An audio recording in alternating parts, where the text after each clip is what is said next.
Happy Friday, everybody. Happy Welcome. Friday. Welcome to Riff and Refine. Just us today after us. a week with a guest. Back to just the boys. How you doing, I do Josh? quite like the on off, like the every other week. I do. Like it's almost I like do as a well. chance to decompress, take our learnings, chill. I agree. Give us like one more week to have like updates and things as well. Yeah. So Yeah. I'm And a then fan. like I'll be on the next episode if you want. LOL. exactly. There we go. But then it's also like fun where it's like then we know we've said it from the beginning. It's so much easier with guests when it's like, hey, this is the time we do it. Can you do it or not? Can't beat it. You seriously cannot beat just being like, hey, be here or not, that's fine. And I also love, like, because of the nature of our show, like if somebody ends up having to cancel like an hour before the show, I'm not worried at all. Like they could cancel and we could just keep on rolling. It's like that Hot Ones meme. It's like, who's worried? You? Not me. Not me. Not me. So true. Not us. What you been up to, Josh?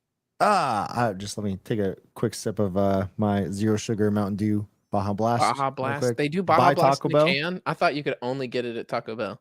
Says Taco Bell original right there. But very cool. There we go. But not sponsored by Taco Bell. Yet. If we don't get Taco Bell in the sponsor bar at the bottom at some point, our show has failed. My life has probably failed at that point. Josh is like, I've my mission, my purpose. I should start one of those like YouTube series where it's like day 15 of me asking Taco Bell to sponsor me.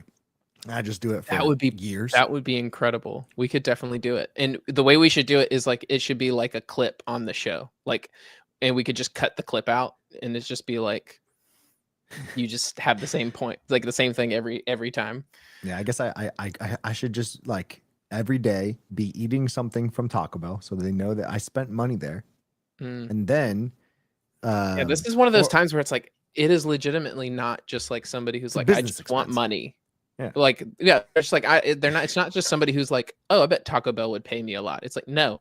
We have a bona fide Taco Bell enthusiast.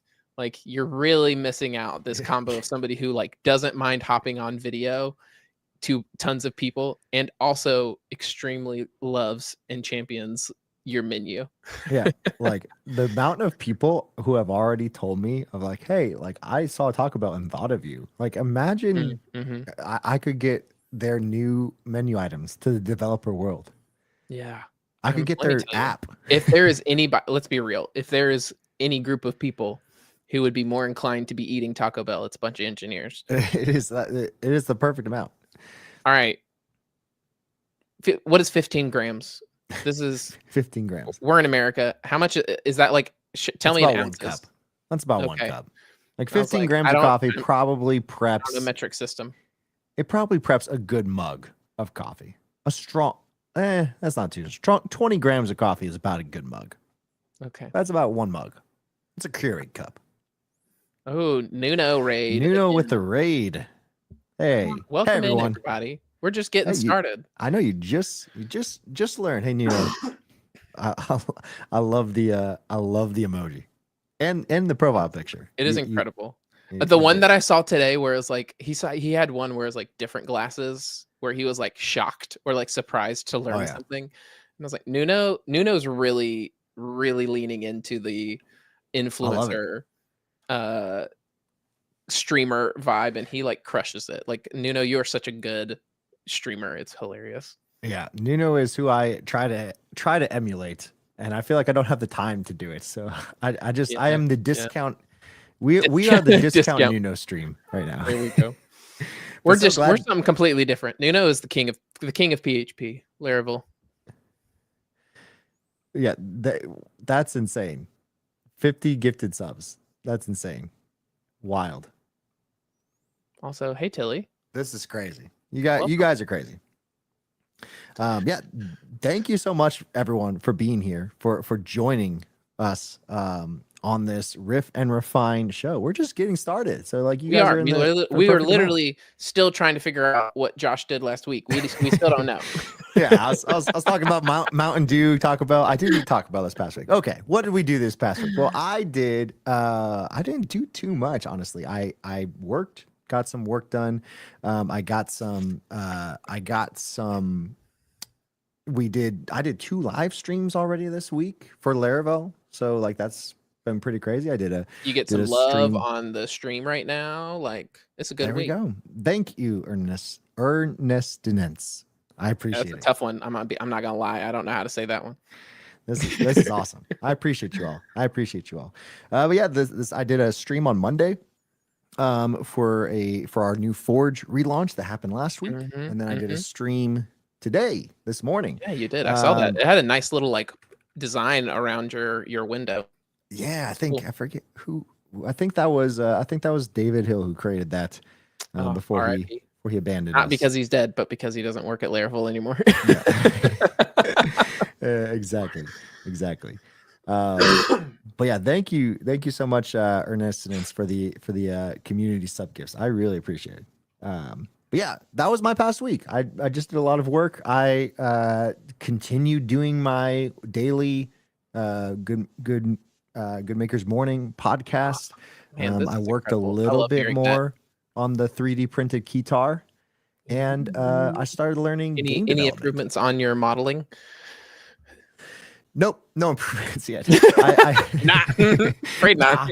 I downloaded 2 apps. That's about as far as I've gotten. So I did a little bit more. That's the start. You got to download the apps, right?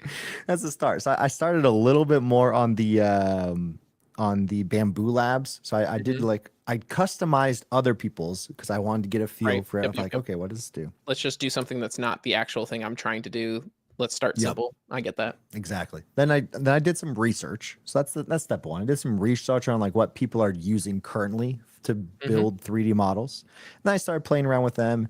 And then one thing led to another, and I started making 3D assets for a game that I could build. So that tracks. Just that was always down the rabbit hole. What's up? Thank you so much for the donation. I appreciate it. The Super £1 chat is what they call it. All right. What's up, Kyle? Good to have you here. Glad to have you here, Kyle. Kyle's good people. All right. Need to get all the things so that way you can get overwhelmed. Enough to procrastinate. Exactly. And like all the things, meaning like all the applications, all the software, all the setup. I think I'm in a good place to procrastinate right now. What about you, Will? I know that Will might be freezing a little bit right now.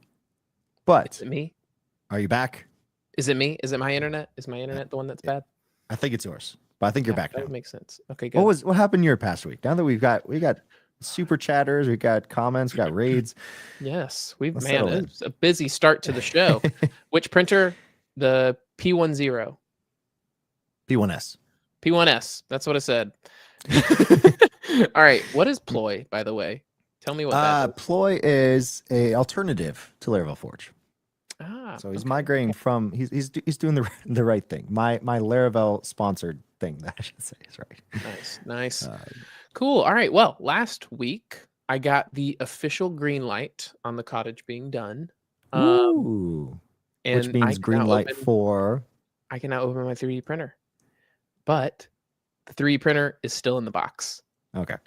At some point we got close. It's like I've got the permission now. But I'm not at a place where I can actually put some time into it. So okay. We need to be sponsored by Bamboo Labs. That's what we do. That's what it'll be. Let me tell you. Here's the thing. It's like we talked about this a little bit last week, where it's like if you want sponsors, you have to just go and get them. You have to like give them a place to sign up. And then you have to tell them like, hey, I want to sponsor with you. And I actually listened to, I don't know if you've watched it yet, but the Colin and Samir, one of their most recent episodes, they had an episode, kind of an episode. It was just like from their event in New York where they talked with Casey Neistat. And one of the things they were talking about was this, like where it's like you go and find the brands and you pitch to them like what value you can bring to them, kind of thing. Yeah. And man, I think we've got I've got so many ideas, so many projects that would be so cool if I had which I'm going to make no matter what. So that was like another thing that they talked about, which was interesting. We'll get into this later. But he was kind of talking about like the difference between like the creator economy in the past and the creator economy now. And I thought what he had to say was very interesting. So I'm going to jump to that later. But my week has been wild. My week has been wild because normally my mother-in-law watches our kids. And by kids, I mean like our youngest. The rest of them are at school. And my mother-in-law and father-in-law went on like a week-long trip starting on Wednesday. And normally when that happens, it's like, okay, well, cool. I'll just call my parents because they don't get to see the grandkids as often, and they can come down and they can like watch the kiddos so that I don't have to like throw off like our schedule or anything. But my parents also decided to go on a trip the same time as the other grandparents. So both methods of childcare gone. So I ended up having to take like time off this week during like the daytime to watch our 2-year-old, which was so fun, but it just like you're swimming and work kind of thing. Yeah, swimming and work, tons of stuff to do, working at like night and stuff to try and like keep up with deadlines for things. So it's just been busy doing that kind of stuff, trying to get things done. But yeah, that's been about it. Sounds like then the goal, what I'm hearing from you is unpacking the, like, if I'm gonna guess, we're not even to that segment yet, but if I'm gonna guess what is next week for you, it's like unpacking the 3D printer, and then Bamboo Lab sponsor, Taco Bell sponsor by next week. There we go. Here's what I want to do. But we need to just actually buckle down and like make the sponsors page. Yeah. Like there's no reason why. No reason why we could. Yeah. I need to do that for like just our site in general. Just now that we actually have like a bunch of episodes and like a newsletter and all this kind of stuff, we need a hackathon. We need like a Josh and Will go to the woods hackathon. Yeah. Chop down some wood and there we go. We'll stream the whole thing. Yeah. 1 minute we're writing code for our website, the other minute we're in lumberjack outfits foraging for food. Yeah. Exactly. Wasn't there somebody on TikTok that did that? That was like their whole shtick was they just chopped wood. I saw were attractive. that too, but then I also saw, this is a completely different tangent, but this is what you signed up for Riff and Refine. So if you're here, this is what we're just riffing all over the place. I saw a Twitch stream that got viral because someone had a baby on live. What? Like in their house. Like they were just a normal streamer, but they went into labor. I think it was like intentional. I don't know if this was a normal streamer, but like they were like, hey, we're about to have a baby, we're gonna stream it live. And so it was like a home birth situation. It was like live streamed with like the birthing pool, the kiddie pool and everything.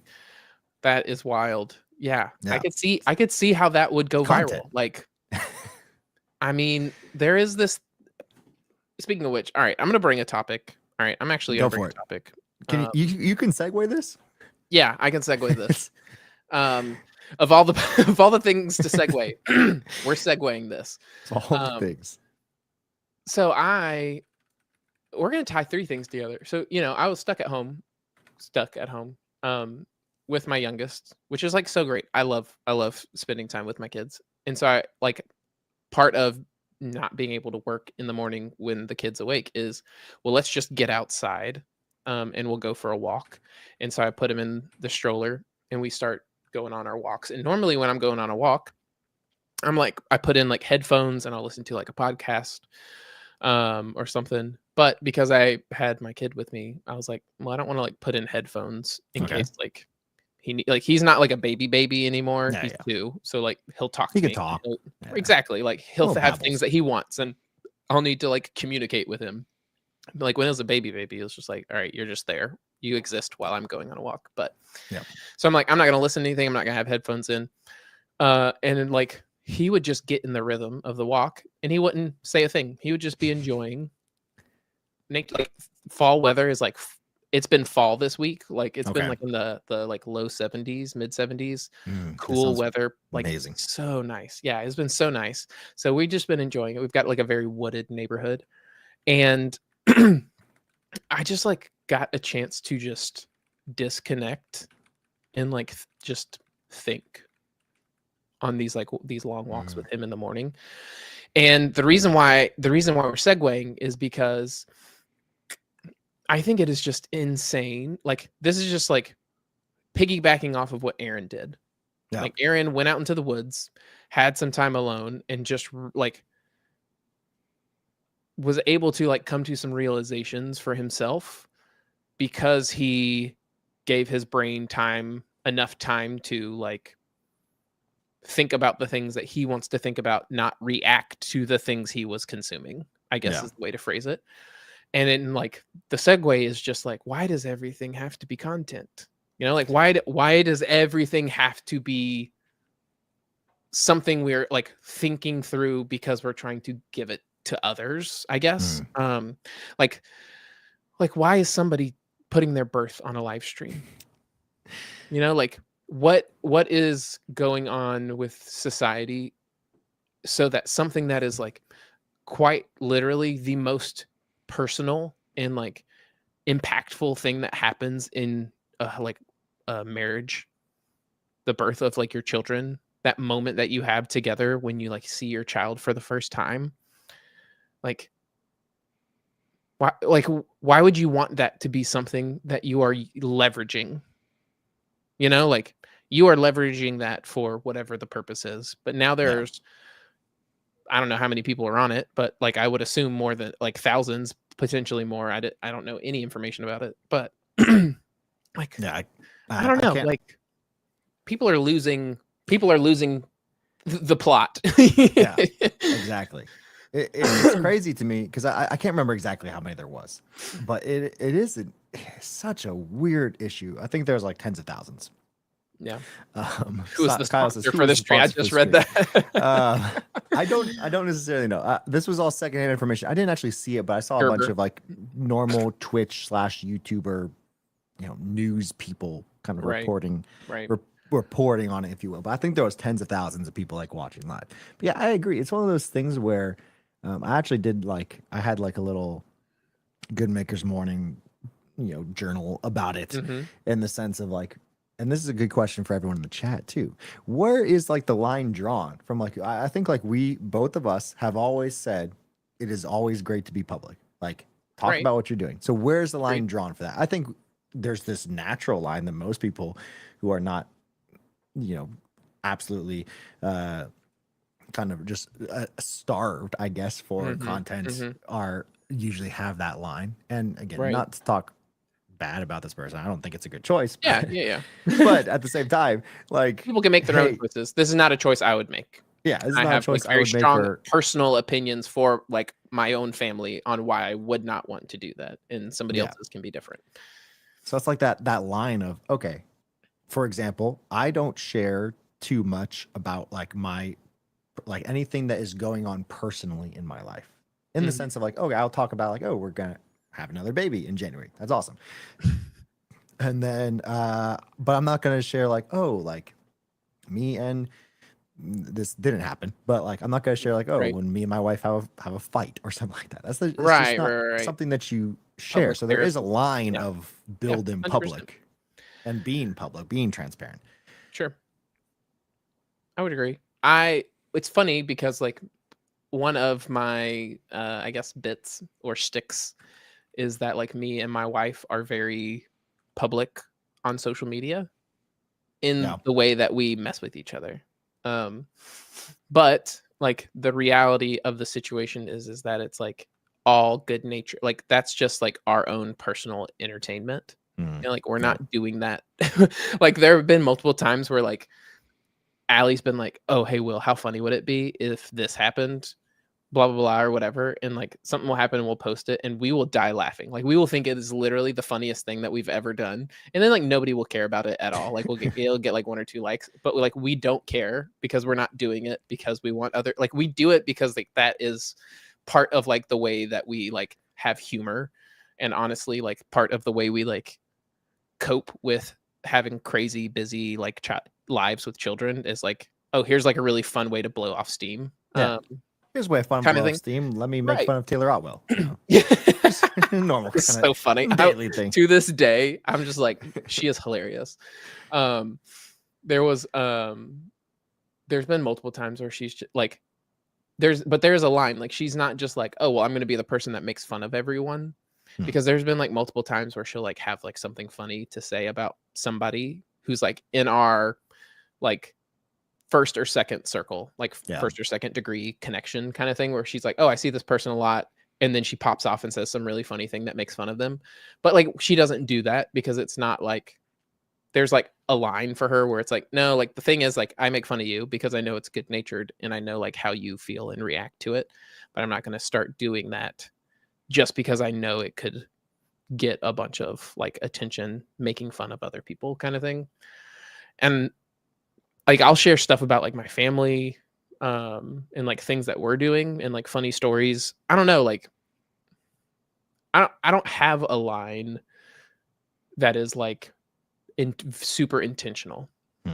It's like a in the moment kind of thing where it's like, and what's funny too is like I'm not, I think here's the difference. The difference is like I'm not going through my day thinking, okay, what can I do that would be good to share on social media? It's more of like oh, this really funny thing happened, and I know that like I always have like 6 or 7 people in mind on like Twitter or whatever who I'm like, oh, like they would think this is really funny. I'm going to post it for them because this is like the way we have a relationship. You know, like this is like, that is like, to me, it's like a relationship channel, not a like attention channel or something like that. And I think of it after the fact when I have specific people in mind. I don't ever think about like the personal things or those type of things as like, okay, what can I do that would be like family related and funny and like would make for like really good numbers on social media. I don't do that with personal stuff, but I don't mind sharing personal stuff when I know certain people that I have relationships with would be interested or think it's funny as well. Because that's like, to me, that's like how when you finally meet in person with people that you're friends with online, that's how it's not as awkward because like you feel like you know each other a lot better.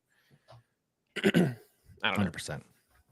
And then professional stuff is just like, professional stuff's just like, whatever. I'm putting everything up there. do it all. That's the thing. All right. What is design? Oh, okay. So this is like I'm 5. What is this is the segue from like the previous segue. So when I'm like on this walk, just thinking, I start thinking about this like fundamentals of design course that I was, that I've discussed in the past couple shows, that I'm going to try and think through. I'm going to try and think through like how I can put a course together that teaches the fundamentals of design. And so I'm walking and I'm trying to, I start thinking through like these lessons. And like one, it's hard. Like it is very hard to, like know what is going to be the right amount of something. Because like the way that I'm thinking about a course, and like this is like part of one of the aha moments that I had when I was going on this walk, is like I don't want to make a course that follows the usual course format where the purpose is like I'm going to give you a lot of very good information in the format that is like popular and is known to convert well and make a lot of money. You know, like that is not like what I want to do here. I am thinking about this as like not like my not like magnum opus as in like this is like my final thing, but I'm thinking of this as like a Casey Neistat talked, this is like the tie-in. Casey Neistat had this moment where he's talking about the creator economy, where like the creator economy used to be more about the creative than the economy, and now it's more about the economy than it is the creative. You know, like people are thinking about it as a game, like a business game of like, how can I work the system to get the biggest numbers? And I want to do, but he was like, the only reason I ever make any video is because I thought, hey, I have this really like interesting thing creatively that I have to put into the world. No. And he said, people who take that approach, they find some form of success every single time because they put a lot of like care and effort into the thing, because that's what they cared about it. They weren't just doing things they didn't care about because they knew it would make money. So I was thinking about like how I want to do the course and what I want to be able to capture. And I want to do these like videos. The way I want to do it is like, I don't want to do talking head.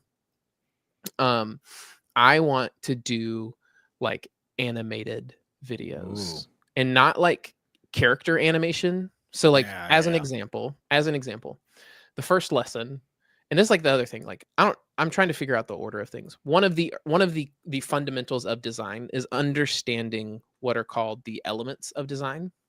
And the elements of design are line, shape, and form.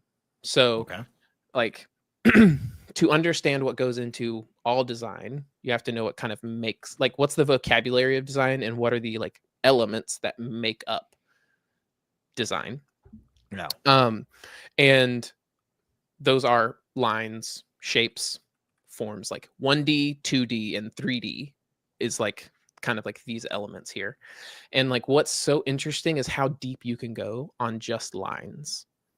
And so like that's kind of what I was like chewing on in my head. And like, so I thought, it's like, oh, I want this animated video where it's like I'm talking over it, but what you're getting is kind of like one of those like teaser trailers. Like, you know how like they'll zoom in on something and the thing will cut to the side and it'll like split apart and it'll like rotate and it'll do like, it's like all these like very interesting movements on a screen.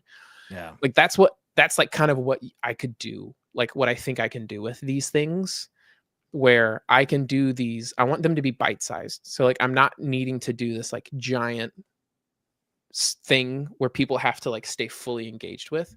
And I think I can put together these like 2 to 3 minute animated videos that describe. So like one of the big things about lines is that like, and this is like where I got to this thing where design at its like, even before like lines form, whatever, like design is emotion and intent.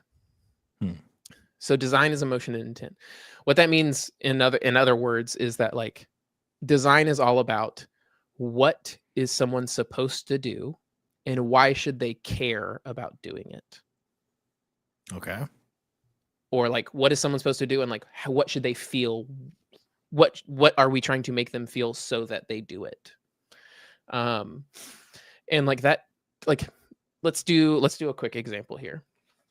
I'm gonna get, actually I don't even have a pen up here, so maybe I'm not doing an example. So with lines, there's like some like super interesting things about lines. Here we go. I got a pen. I'm going to draw something.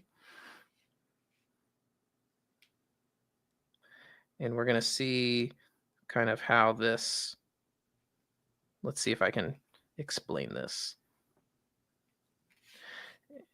Are you going to be doing these animations, or are you going to hire someone, or what's that going to look like? That's the question, isn't it? You know, like I don't know yet. I want to, like, that's like part of why I'm talking about this as like a magnum opus. Like I want it to be something that like I do. Okay. Like I want to learn, like I want to use this as a way to like learn something new.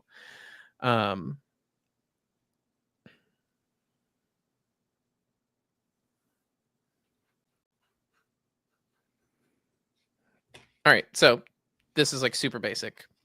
All right, if you look at this, so these are this is just lines, but what 1, 2, these 3, lines 4, are 5, kind of 6, showing 7, you 8. is that Okay, 8 like lines. these lines are like just lines, but it's showing you depth. Yeah. Like the intent here is that like you kind of think that the lines like it's moving away from you. Okay. All right. So then we have something like this, which is like it's a very organic line. And like when you see this, the emotion with like organic lines like this is usually Motion. something like happy or like love or like wind, fluid, like these type of things. Then you've got like lines like this where it's like, okay, like something here is like Crazy. angry or like chaos, or you know, like you can put emotion into lines. You can put like dimension into lines. And like with lines, like lines can be put together in a way that like point your attention towards something. But like that's the same way with shapes. And like when we start getting into like the later lessons on like layout and composition, like all of these things, like they all come down to one thing, which is just like, what is the emotion? Like what are the elements and the things that you can learn that are fundamental to design to convey emotion? And then like what are the rules and the like practices that you can learn that communicate intent? Okay. And so like intent is like you have a grid, you have alignment, you have like good white space, you have good hierarchy. Like these are all things that are about intent. And then like emotion is just like, what are your color choices? You know, like are you picking blues? Are you picking reds? Are you picking colors? Are like your fonts? Like fonts are like very emotions based. And like all of these things like build on top of each other. Like fonts are just lines and shapes. So it's like there's these layers. And like so I want to do these like I don't know, like I want to do these like videos of these where it's just like I'm going to explain these concepts very, very visually in like short bite-sized things, because then like when you get to learning about fonts, we can bring back, hey, you remember where we talked about like the emotion of different shapes? Yeah. Look at this font. What emotion does this font have, and why? Based on like what we already learned just about the fundamental of like lines and shapes.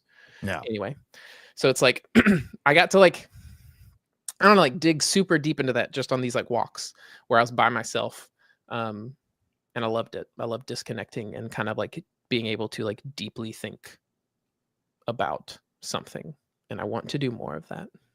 That's awesome. I love it. I was thinking this week, and I put this down, is the sense of, and this is kind of why this whole show was entitled Time to Get Started, mostly because I think we are obsessed in the developer ecosystem with starter kits. So I want to talk about starter kits for a little bit. Because, for example, okay, and it's interesting, Nuno's stream, the people who are still watching from Nuno's stream, first of all, thank you, and thank you for the gifted subs.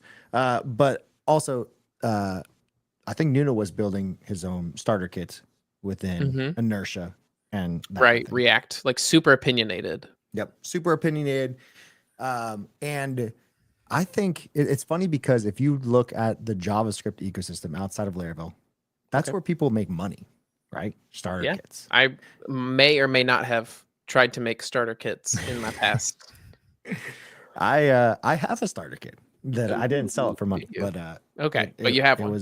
It was my starter kit, and it was more of like I wanted to put it out so if anyone else wanted it, but it was more of like this is what I use to start a demo project, right? To show off a video, that kind of thing. Yeah. I remember things you talking about that. That's a good idea. Yeah, and it's great because then I know here is everything I need for 95% of installations. I even wanted to go a little bit further. I just haven't done the time of like having a installer where I'm like, oh, I need 1, 5, 7, and 3, and those are the things I need for this project. I see what you mean, like being able to pick and choose. Yeah, like being able to pick and choose because, for most things that's what I need. Right. But anyways, I think starter kits are great. Here's the problem with starter kits. Okay. We in the development world specifically have been kind of trained that that's what we should reach for first when learning something. Ooh. You're And speaking my here's why. language. Here's why I thought about it, because as I was doing the 3D modeling for my printer, Mm-hmm. I started, it was like, oh, this is what, I just played around with Blender for a little bit. And I was like, oh, so Mm-hmm. Blender, this is what they use for creating designs for games. And then I started Right. playing around Yep. with that. And I was like, oh, I might as well just install. I tried out Defold, which is a game engine. I think they have like, it's kind of like a cross-platform game engine, a Okay. little bit stepped down from Unity. So I think it's still Right. 3D. Yep. And then I tried out Love 2D, which is what the Primogen built their latest game Cordoria. on. Yep. Yep. In Lua. And then the first thing I tried, so I installed those things. I was looking for a starter kit for both of them. Because I Oh, wanted to okay. see, okay, what does like a super basic, hey, here's the things that I would typically need for 80% of things. I just want Okay. that created for me. And most of them didn't have it. Like I searched for it and it was like, oh, there's no easy way to do that. Okay. And then I thought to myself, okay, well, why was I like looking for a starter kit? Of like, Why were that you? was my first initial inclination. Yeah. Like, then my initial inclination was like, oh, should I make one, kind of thing? Like, it's maybe other people are in the same boat as me, Yeah. or should I just? Am I trained? The problem with starter kits, I think, is less of.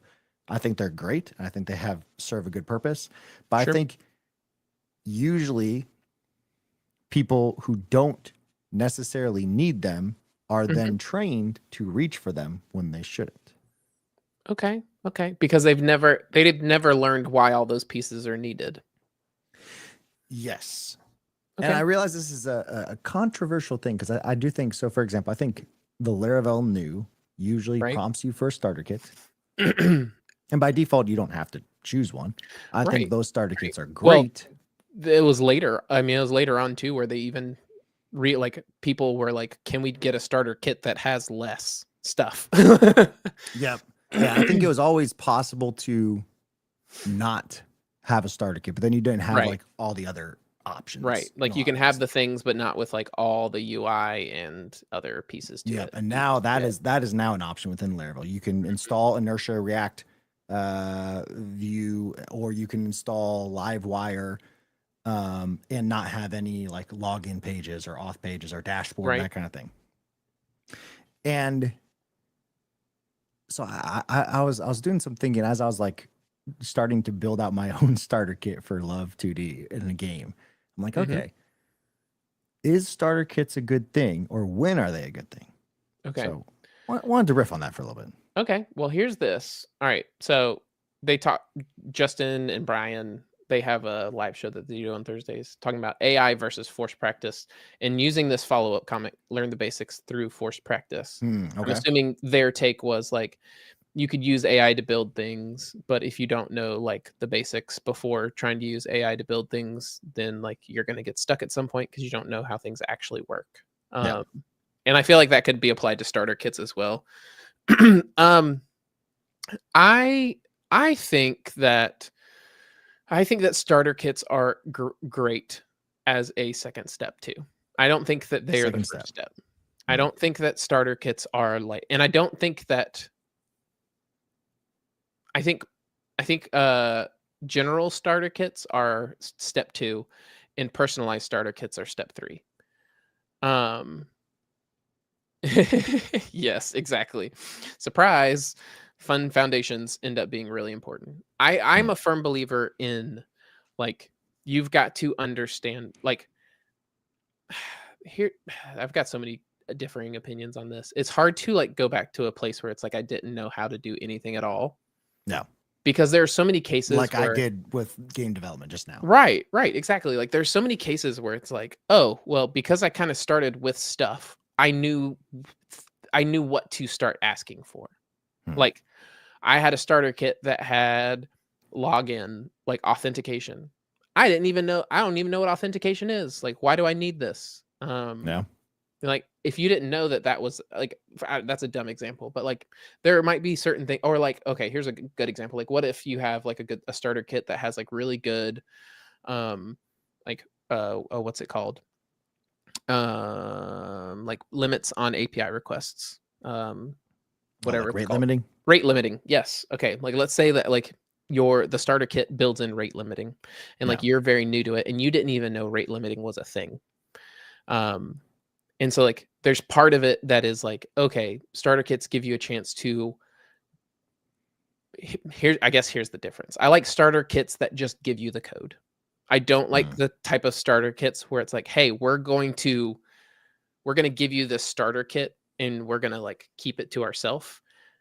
And you're going to learn rate limiting today. I don't like the starter kits where it's like you can't get access to like the underlying code easily in your code base. Yeah. I like starter kits where it's like, hey, we're going to output a bunch of like pretty common scenarios into your code base, but they are yours after that.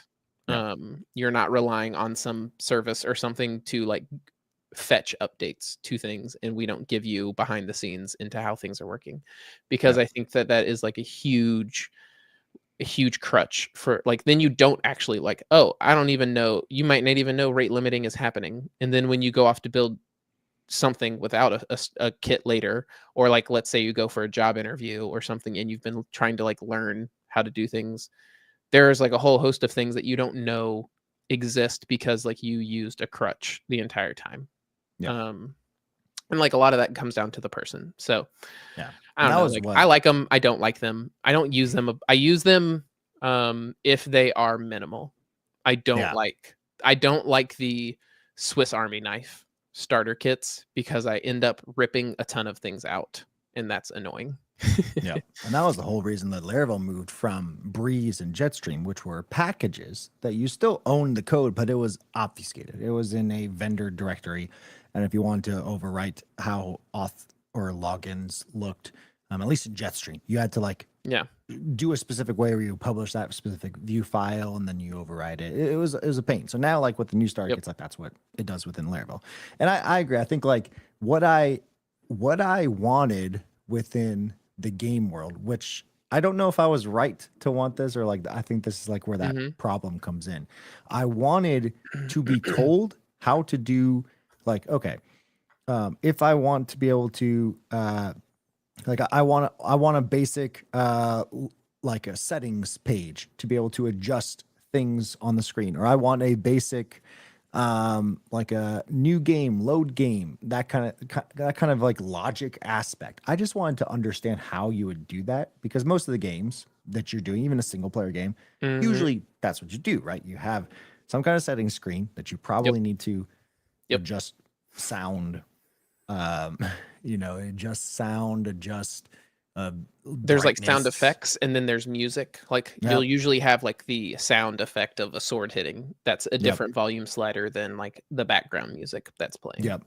Exactly. And then you probably have some kind of new game or load game, or maybe a continue button, even if it's just, that's just it. You open it up, you continue from a saved state or something like that. And I wanted those aspects.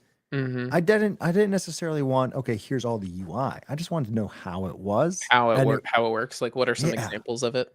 And it took me a while to find that within like existing code without having to build it from scratch. So I guess like where I like starter kits is usually on the things that I have done at least once, or have some semblance of this is how I would probably do it. And it's hard to tell that to beginners though, too. Like, because I think there are some benefits to not having to learn how to do authentication by hand, but you still have to know what it is. You have to know what it, exactly. Kyle has a really good point here, which is like, people know how to debug, not knowing how to debug simple SHADC. And I was legit thinking of this, which is like, there's so many component libraries, like base UI, radix, layers on top of it, like SHADC and etc., where like you're you are like at a different level of like understanding how to write React code. And like the way I think about this is like beginners, it is okay for beginners to have never written a component and to only use UI libraries. Yeah. Then there's like this like messy middle where it's like, hey, you should probably write all the components from scratch yourself. Okay. Or read through like the source code, because if you don't ever write it yourself, then you don't understand everything that's being put into building those. And then it's like the midwit curve. But like I think one thing that's missed with the midwit curve is that like beginners may end up maybe doing the same thing that like super experts are doing, but it's but there's a completely different, it's like it needs like a third dimension, which is like understanding the why. So like, yes, a beginner might be using this like really good component library because it like abstracts a whole lot of problems, but it's abstracting things that they don't even know exist. Then you like go through this like curve of like, well, let me learn about all of these things, these problems that these are solving. And then it goes back to like, okay, I don't want to be solving those problems on my own. I'm going to use a component library that like takes care of it, but I'm using it with full knowledge and understanding of like the pros and cons and when it is actually might be a good time to build my own thing versus like pulling something off the shelf, which is like, you have to go through that pain to get there. I agree with that. I also find people in society not knowing how things work behind the scenes ends up leading to a ton of, exactly. Like it's okay if like we all end up at the same place of like, I would use a starter kit, but like, or I would use XYZ, but there's so much that can be learned from having to try and do it yourself that like removes some entitlement and some like people are a lot more humble on the other end of having like trying to do things themselves, in my opinion. So it's like a valuable exercise. So real quick, just on that then, would you say then that you shouldn't use Tailwind to start? No, I would say use Tailwind to start. But you have to know CSS eventually?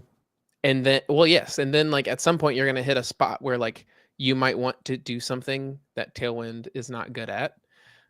And so you start writing a lot of CSS, and then like you come back to realizing like the healthy, like, and then like some people, you'll see some people do this where they'll be like, oh, I started writing CSS. It's not that hard. Like, why are we using Tailwind? And it's like, okay, beginners use Tailwind because it's easier than writing CSS in their minds. Yeah.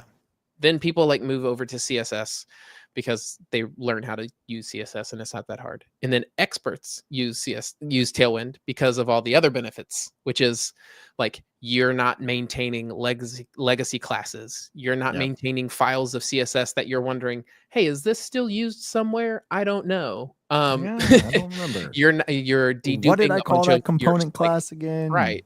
You're deduping a ton of styles. Like you're getting better like resource usage out of like your files, all that kind of stuff. And then you just know when the right time is to write CSS to do things. 100%. My first like real world application that I built from scratch all by myself. So I did like a couple of like client work where it was just like, oh, I was helping someone else do CSS. Right. Kind of stuff. But it was a church website that I built for my church 7 years ago. I built it on Gatsby. Throwback. Real big throwback. It still existed up until like early this year.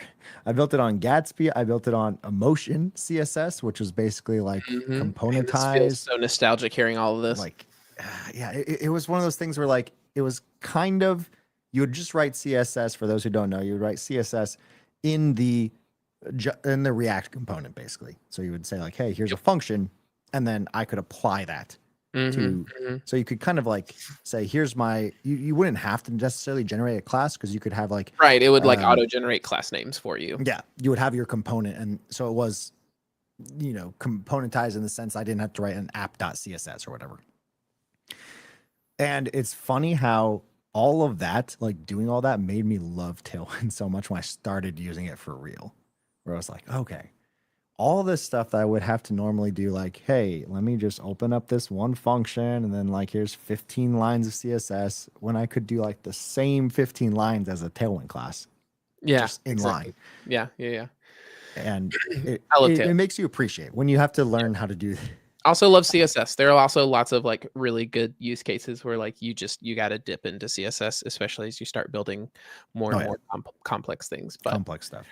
There for 90% of work, maybe 98% of work, Tailwind is great. All right. Starter kits are great for appreciation of what you had abstracted for you. What? Yeah, exactly. They are fantastic for you when you like. That is a good way of phrasing it. For you to appreciate what you finally learned. Yeah. Okay. There we go. I want to do a little screen share. Do it. Let me pull up. As he's pulling that up, we kind of did have a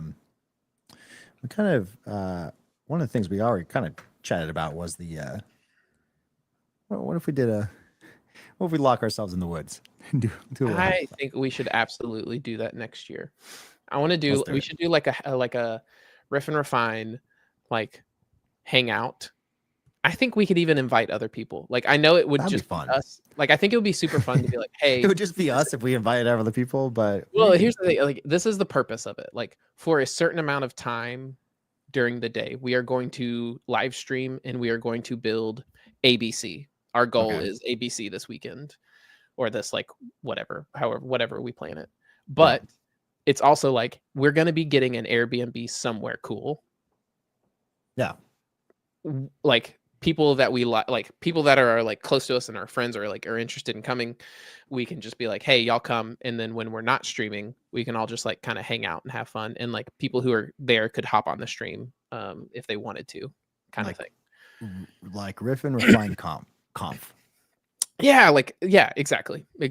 So it's like it's a live stream, so it's a business expense. Like we're going to work on the business, quote unquote. Like we're working on the show. It is content, so things can be expensed. Write it off. Right, exactly. It's a write-off, and then like it will also just be like a sweet hang to rip off mostly technical, but it'll be like a sweet in-person hang. I think we get a sponsor for that. That'll be our goal. Like we get a sponsor to like, hey, you don't have to do anything. We'll just talk about you, have you on the stream. Yep. And have a bunch of people talk. Even better is if one of the things that we're trying to build involves has a product that would involve it in a way that's good. We should definitely figure that out. We'll think through that some more. And we'll try to do that next year. I think would be good timing for that. All right. I want to share this because like this is the sickest thing I've ever seen. This is dope. This is the Wire. This is the artwork for the Wire Live conf. So Kyle, I don't know what Wire Live is, but the shirt is sick. So Wire Live Wire is the like library for Laravel that does. How would you describe it, Josh? It's like the Hotwire, Live View, all of these libraries where it's like it's server rendered HTML over the wire. Yep, over the wire kind of thing. Extracting the JavaScript for you for that. Yes, trying to exactly. This one's it's maintained and written by Caleb Porzio, and he's putting a conference on in Buffalo, New York, where he's from. And this is like the shirt for the conference. It is so sick. So cool. It is the coolest thing ever. Imagine me wearing that on Riff and Refine show next. I told them. So what I'm going to show next is like the website. I made the website and they ended up last minute removing something that I thought was like super cool that I added into the design. Because I think it was just, this was all very last minute trying to get everything up, and the implementation was taking a little too long for them to feel comfortable with, and they didn't want it to be buggy. So they just cut it off. So I'm going to show you what it is, what I wrote. And so like what they, part of like what they want to do is just like have like super dope stuff. And so this shirt was super dope. And I was like, this is awesome. But this is the other thing that I wanted to show. So this is their site. This is like the site. That they ended up shipping, which is like, it's the same thing, but it's like without the cool little piece of, this is it. But this is what I had. And what this is like a CSS mask. And so like basically what it is like it's like a window into like an alternate version of the website. Yeah, reminds me of like Fringe. Did you ever watch Fringe? Oh, in college, after Yeah. my sophomore, it was like Christmas sophomore year, or Christmas junior year, one of the two. Okay. I had started getting into it, and I came home and I was bored. Like nobody, like all my friends were at college. I wasn't super close friends with like the people back in my hometown as much anymore, and so I was just so bored, and I literally binged the entire thing that It's such a Christmas good show. break. Oh, so good. It's not you know, live on the site, okay, Kyle. Kyle, just yeah, the effect does not exist at all. They ended up not shipping this effect. So this is like the piece of the design they decided not to like try and implement. But like there is an alternate version of the entire site. Oh, I want to see myself. Yeah, this is the demo. So this is the alternate version That's of the so whole cool. thing. And I was just like, this is so fun. This is so cool. So I wanted to show it off. And like, what's so great about this kind of thing is that this is, and like, as you can see, like there are some like weird edge cases that it's like hard to account for where it's like, okay, I want to drag it. Oh, but it's like over an image. So like they just wanted to remove it. So they weren't dealing with like weird buggy issues. Yeah. But like those could be figured out with time. It's just like, you don't have the time when you're trying to like ship a conference last minute to figure those out. So yeah, so this is using like CSS clipping masks. Did you have to build two different versions of the site? Yeah, I mean, yes and no. So it's like they're two different designs. So like there were some cases, so like you can kind of see here, like there's this like little element here that's like in one version but not the other. And like same with like the background, there's like a background image that's a little different and like some different treatments. But like for the most part, it's like very minimal work to do something like this.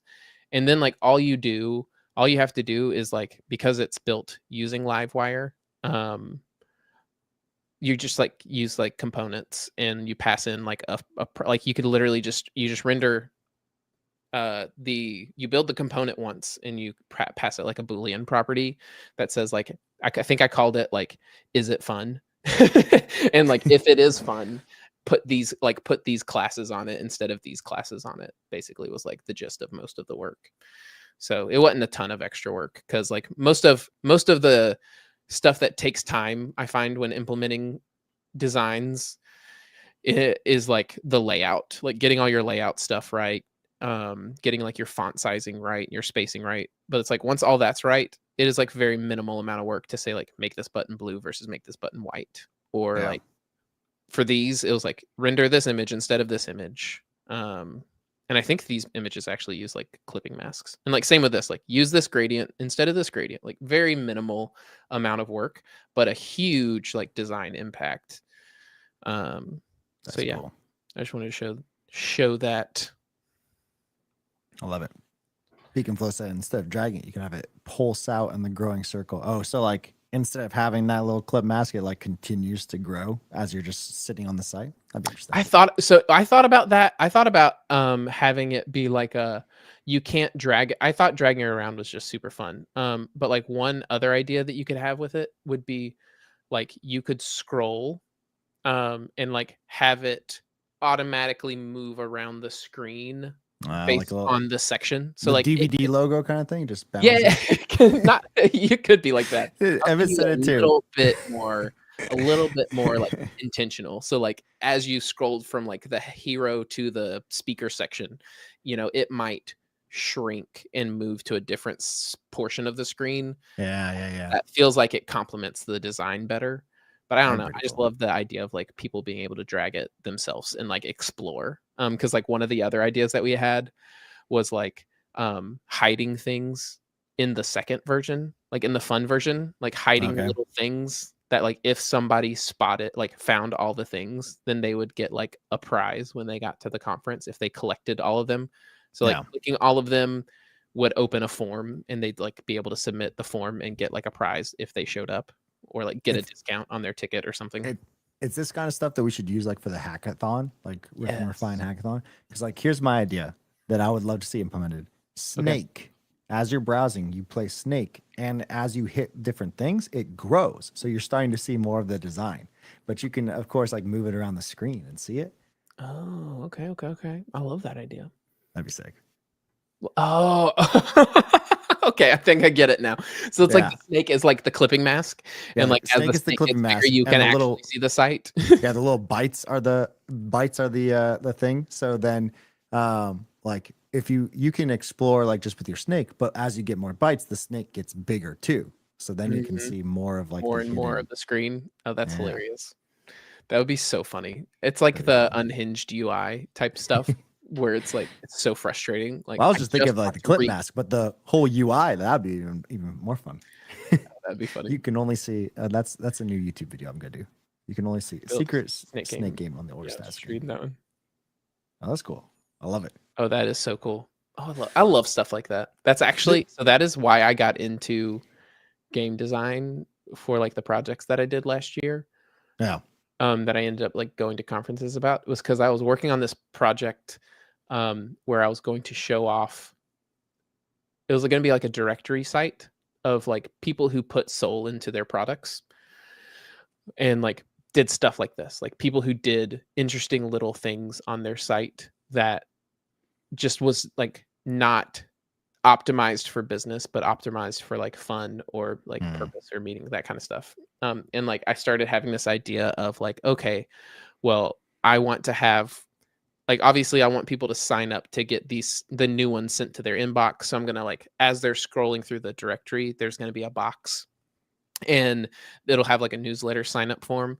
And then I was like, oh, and then I could have like this little character in the box. mm. Like, oh, what if the character could like jump around the box? And like I started like going down this like path of like turning that little box into like a game on the site. And then that's what got me thinking about like game engines and game loops and There you building them go. by myself. And that ball just like we all know where that went. This must be like a design centered show because I have a design link that I want to share. Because I thought of you, Will, but when I Dude, saw it, I Jared. was like, so this I said what did I call this? I said show this. Bam. I am calling this Inga's stuff is so sick.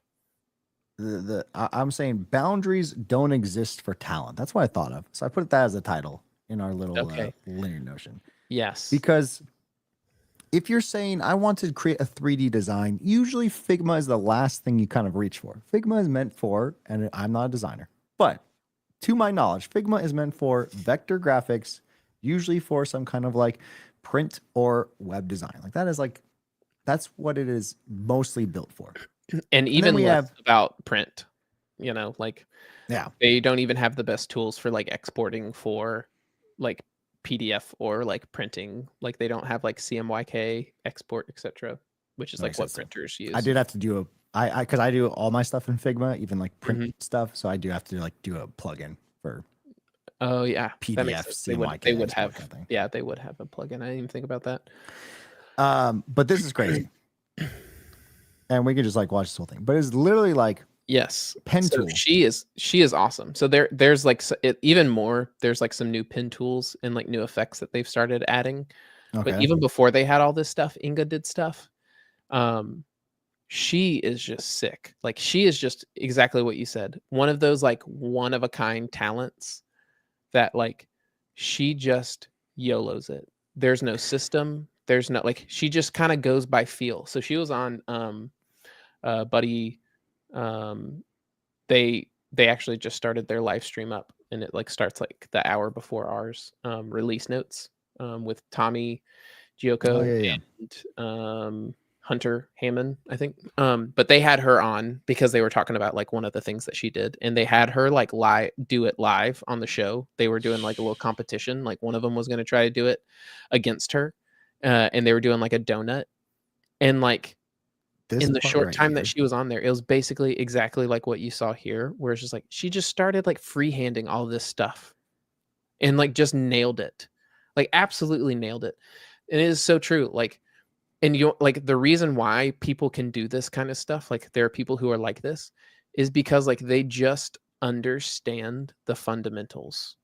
The tool Hmm. doesn't matter at all if you are somebody who like deeply understands light and like she understands like perspective. She understands lighting. She understands like It's crazy. this is not a 3D model, but she knows so much about how light and stuff interacts with form that she can do this kind of artwork no matter what the tool is. Like give her some pins, like markers and stuff, and she could probably create stuff that looks just as good, you know? Yeah, that's why I was thinking of that from that perspective of like, this is someone who knows Figma in and out, first of all, but then also just knows design in and out too. So it's like the boundaries of, and I would say, and I don't know Inga at all, but like, I would say for most people who are this talented, probably it would be a lot easier for them to just draw it.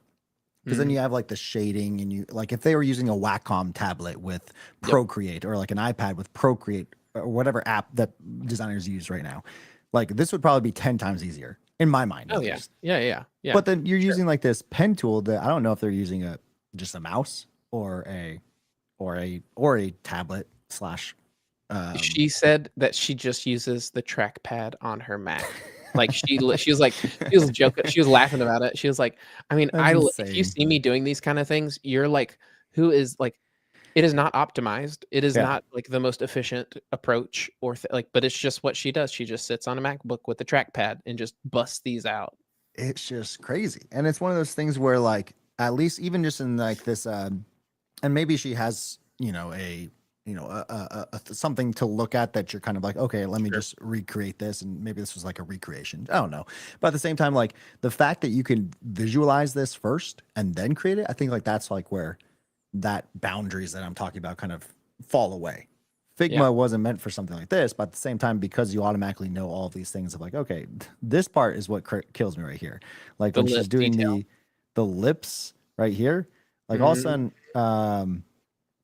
it's right here. Yeah. All of a sudden, I thought these were going to be, where is it? I thought these down here, I thought that was going to be like teeth. When I'm like seeing it initially. Right. And then like you zoom out and it's like oh, that's like the glisten of the glisten. Yeah. Lipstick. It's just crazy. It is crazy. If you are somebody, and this like goes back to our like discussion on like starter kits and like learning, like deeply learning something. Like when you deeply learn the building blocks for how something works, you can do so much more. Like sure, you can do the same, like you can do the happy path that everyone else is doing, but you are also somebody who can like push boundaries, like you're saying. Like boundaries do not exist for people who have like honed their talent to be like an expert at some technique or tool. And it's so cool to see it. Yeah. 100%. That's pretty sick title, right? Boundaries don't exist. Boundaries don't exist for talent. I agree. I love that. That's like a really good little catchphrase there. Yeah. That was me working out and I saw that and I put it in the linear doc and I was like, oh, that's a good title for it. I come up with good things. I love that we have the show because it's so fun to just like be looking around and just like, oh, this would be cool to chat about, and like just having somewhere to throw something and knowing that we get to like chat about it and then not just get lost to eternity. Yeah, Kyle, but listen. When is AI going to replace me and Will like chatting for an hour and a half about just random things? Who knows what? It probably could. It probably already does. Yeah. We should make. I had an idea for my own YouTube channel for this, but we should make like one time we should just go live and it should like be just an hour of clipped together Sora clips of both myself and you. And it was like, we'll have it like written by AI too. So like the actual script was that they're saying is that just see if anyone can tell. Oh, they definitely could. A million. Can AI do just Sora being dudes? Correctly capture that, which is the office / guest room / playroom. Just guys being dudes. There we go. That should be our tagline. Riff and Refine. Riff and Refine. Just guys being dudes. There you go. What you doing next week, Will? Next week, so we have Monday off. It's like the schools. I always forget about the fall break. They had today off. They have Monday off. It's like a really long weekend. We're gonna go to Auburn tomorrow and go tailgate. Okay. And watch the football game. So that'll be super fun to take the kids to do that. And then next week, I'm probably, we'll see. Okay, I'm going to do it. I will open War Eagle, Kyle. Absolutely. We're gonna open the 3D printer, and I'm gonna print at least one thing before the show next week. I'm gonna do it. And then I don't know about this one, but I really, really want to try to get a design down for like us having a sponsors page and also like a new homepage design. Okay. Also, I want to have a speakers page on my personal website. So I've got like these like categories and they all show on like a timeline. And I want to add like a new category for like speaking to where I can like put the YouTube thumbnails into the timeline and just have a way that people can like see that like I've spoken at conferences. Nice. Because next year I'm going to do it again. I want to speak at conferences again, Josh. And I already know what I have 2 talks that I'm going to workshop. Ooh, okay. Like I'm going to CFP around. One, which is actually about this. Good thing AI will replace our talent. The title is going to be AI is actually going to give you more jobs. Is kind of the idea. But the idea is that like nice. People are going to like lean on AI for all the wrong things. And because of that, it's going to be easier for people who are willing to like put the right type of effort in to get jobs. Like it is going to be easier than ever to like rise above the crowd because I think everyone is going to use AI in very like AI is the great normalizer. So it's going to be even easier to be somebody who can like network and like stand out of a crowd. The more AI is used, I think the easier it will be for people who are willing to and want to like stand out is kind of the idea behind that one. And then the other one is called, I don't have a name for it yet, but it's going to be like something like, can you believe your ears? Tips and tricks from the web audio tips and tricks. API. Maybe not tips and tricks, maybe like now you're speaking my language. Like fun and I like some kind of, it's basically going to be like a whole talk on like demoing like web audio APIs. Yeah. And I'm going to build like a auto tune, and I'm going to build like an auto tune that does like arpeggios and like automatic chords and like a looping track to where I can like, my plan is to like to do like live on stage an auto-tuned performance basically where it'll have like you can like record something, you know how like some street performers do like the record it and then like replay it. Loop it, and then they add, like layer stuff on top of it. I want to like basically like build all that just using like browser audio APIs. Yeah, 100%. I think it's possible. I actually started messing around with the same thing. Confirmed it. Yep. So excited. I love the web audio API. Yeah. That and MIDI. Two MIDI things so cool. Underrated. Yeah. Underrated. So lots of like really cool audio things that can be done. And I think that could make for like a really cool talk that will get accepted. So I'm going to try to do React Miami. I'm going to try to do Laracon again. And I think that's it. That's it. I'm going to limit myself to only 2 this year because I don't want to be traveling all over the place. And I feel pretty confident. Like, I think there's like enough space between things to where I can like shoot for React Miami. If I don't get it, then I have plenty of time to shoot for like another conference that will happen later in the year. And like same with like if I don't get Laracon, then like I'm not gonna like be like, well, just in case I don't get the other 2, I'm gonna spray and pray to these other ones. Like I'm gonna be like, nope, these are the 2. If I get a rejection, then I will like look for another one so that I don't have what happened last year, which is like traveling way too much. Yeah, I it's tough for me because like I like to travel. My wife doesn't like me to travel usually, especially. Yeah. Oh, I really enjoy with baby 3 coming. I don't think. Yeah. Definitely not. Newborn in the house definitely makes that like, don't do it. Don't you do it. So like I'm kind of stuck to. apply to too many other ones outside of Laravel specific ones because there's so many Laravel specific conferences that I can go to. There as are. part That of my is job. very true. That is very true. So do you see it as like you see speaking as like an extension of your day job? You wouldn't ever see it as like an extension of your YouTube channel?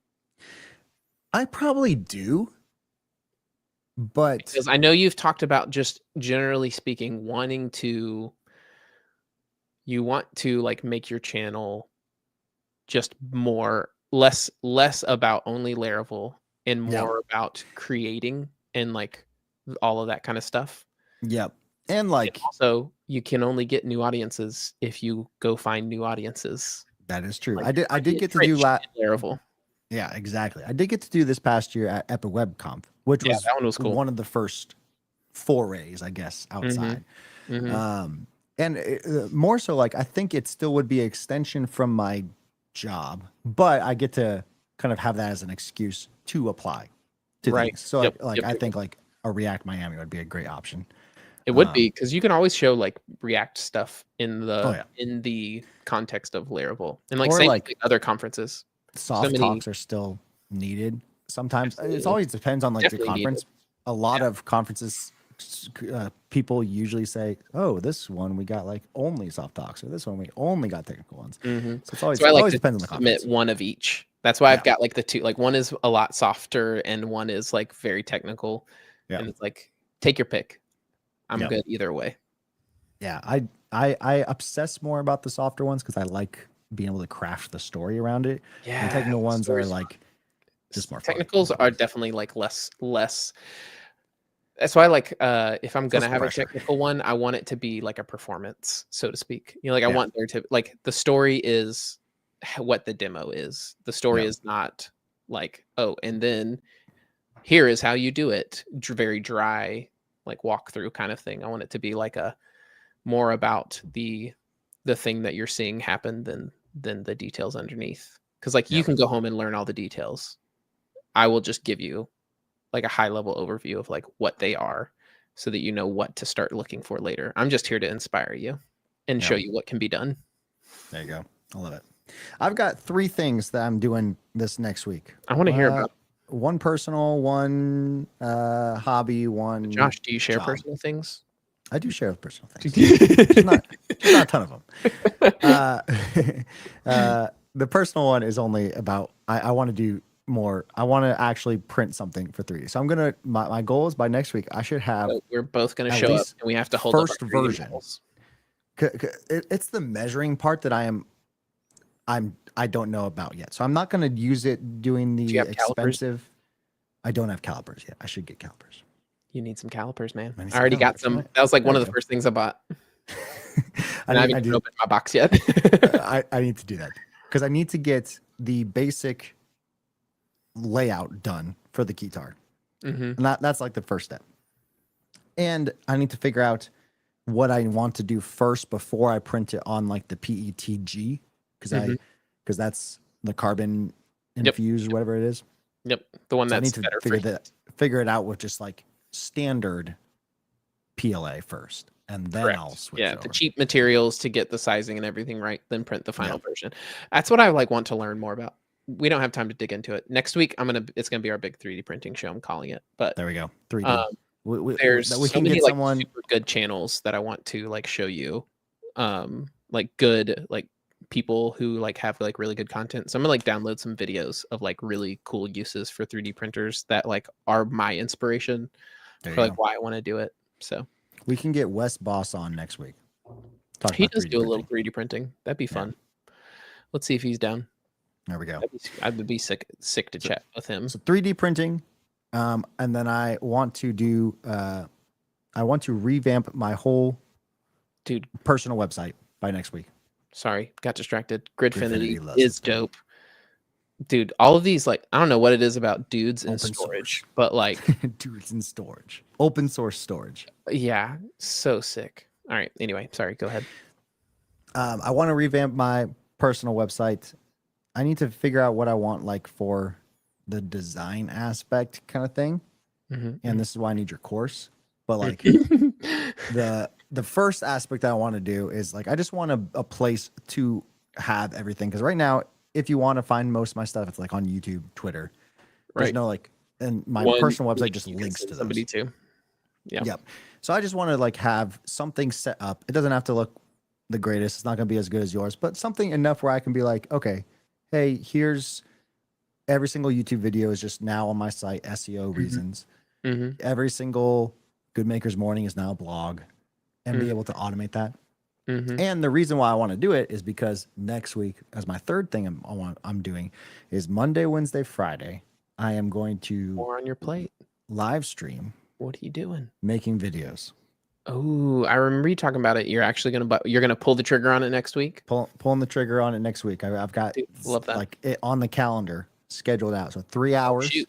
Yeah. Monday, Wednesday, Friday, mostly for Laravel stuff, but then also like I can bleed into. Okay, I'm going to make a video, and the way I can learn about it is doing my own website, that kind of thing. So, oh, that's a really good, man. I love forcing functions like that. I love, like, AKA the box of unopened 3D printing. Like, there you go. The second I bought that, the cottage just like done. You know, like, yep. It's just personality. Like, give me a force in function, and I am locked in, so to speak. And that's what I'm hoping for. I did that for like I've still continued the Good Makers Morning, but I locked in for 30 days and did 30 days of blog content. And now I have what 38, 39. It's so sick. That's such crazy. A good idea. Oh, awesome. Well, best of luck. Friday. We'll hope. We'll find. Let's see if we can get Wes on the show to talk about 3D printing, because I'm like super pumped to like dig. That would be good. If the only thing either of us got done next week is 3D print, it would be a good week. It will be a good week. It'll be a great week. We got this. But if you design stuff for the Riff and Refine show site, I do that. I do want to do that. Then I can build it. 3D printing. I can build it live. But then you wouldn't be building your personal site. So we'll see. It's a balance. Personal site leads into Riff and Refine. It's all a thing. We'll get there. All right. Thank you all for coming today. Thank you, everyone. Y'all have a great weekend. Peace.